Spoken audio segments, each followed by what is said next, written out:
आज का जो प्रसंग चल रहा था वहाँ तो स्टार्ट भी नहीं हो पाया था। आज का सत्संग प्रारंभ यहाँ से हुआ था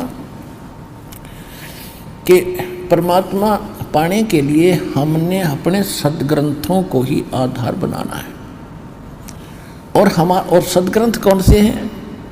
श्रीमद् भगवद गीता और पवित्र चारों वेद, और जो ज्ञान परमात्मा स्वयं आकर अपने मुख कमल से बोलता है।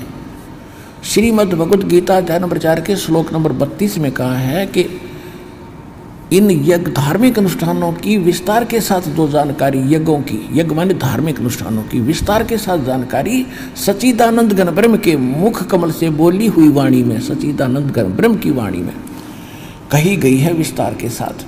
और उसको जानने के बाद सभी कर्मों से मुक्त हो जाएगा। उसको तत्व ज्ञान कहते हैं, जो भगवान स्वयं आकर बताते हैं। चौथे अध्याय के 34वें श्लोक में कहा कि उस तत्व ज्ञान को जो सच्चिदानंद घन पूर्ण परमात्मा स्वयं आकर बताता है, उसको तू किसी तत्वदर्शी संत के पास जाकर समझ।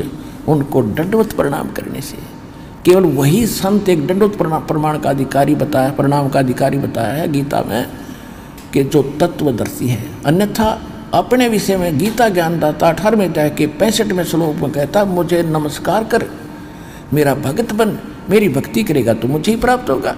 और तत्वदर्शी संत के लिए कहा कि उसको दंडवत प्रणाम करने से और कपट छोड़कर सरलतापूर्वक प्रसन्न करने से वह तत्वदर्शी संत तुझे उस परमात्म तत्व का यानी तत्व ज्ञान का ज्ञान कराएंगे।